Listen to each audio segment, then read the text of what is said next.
I'm Jeanne Carstensen. I'm a journalist, and I just got back from Lesbos, Greece, where I was covering the refugee crisis for the Pulitzer Center on Crisis Reporting.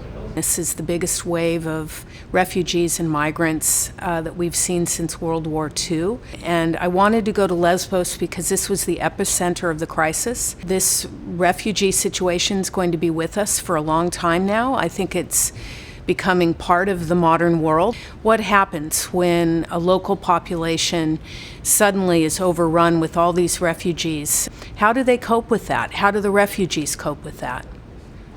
The refugees coming to Lesbos now are mostly Syrian and Afghanis, Iraqis, but the bulk of the people are from Syria, and they're fleeing the war there. The smugglers are making a lot of money. It's a billion-dollar industry that's been developed, and people pay about $1,200 each, and they get into these rubber boats that really aren't meant for anything except a smuggling trip. They're not safe boats. They have to buy their own life jackets. Many of them are fake. And I would speak to them on the beach when they first arrived, and they're very tender because they're vulnerable. They were afraid. They thought they might die. And I would also talk to people in refugee camps. People were so kind and so welcoming. They would be sitting on blankets, say, outside of their tent, and people would say, "Come sit with me, come sit with me." And I found people had a lot of dignity, and they also had a lot of hope. The population of Lesbos itself comes from refugees. In 1922, the Greek population of Asia Minor, or Turkey, had to flee. They were forced to the coastline, and they were forced into boats, very much like today's refugees.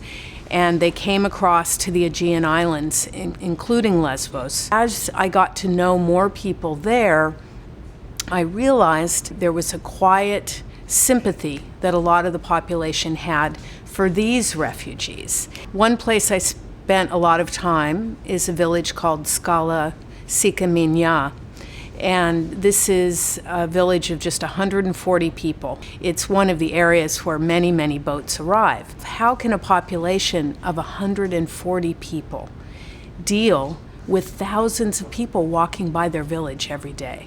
It's pretty stunning. And one reason that they have a kind of tolerance for this situation is that they all come from this refugee population of 1922. It's interesting to be in a place where refugees or descendants of refugees are helping new refugees.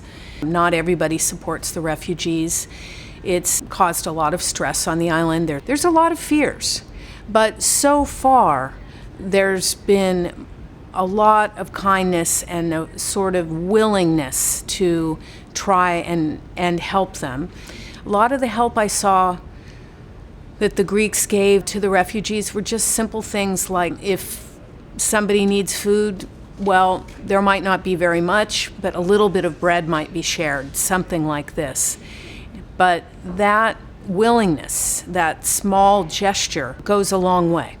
I saw a lot of suffering when I was there, watching these boats arrive. If the weather is bad, anything goes wrong, people are getting wet, they're getting hypothermia. Sometimes the boats go down at sea. There are search and rescue operations going on every single day. There was one night in October when about 60 people drowned. They could not recover them all, and for about a week, corpses were washing up on the beach.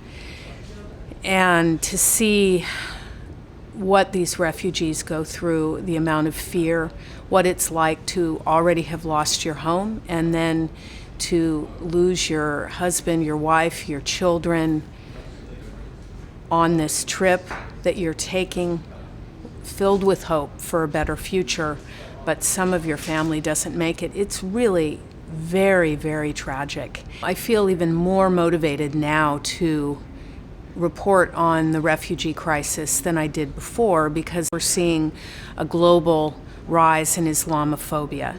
And I want to continue covering this story, tracking where these refugees are going, who they are, and make sure that we don't lose sight of the fact that these are human beings who have a legitimate right to seek asylum.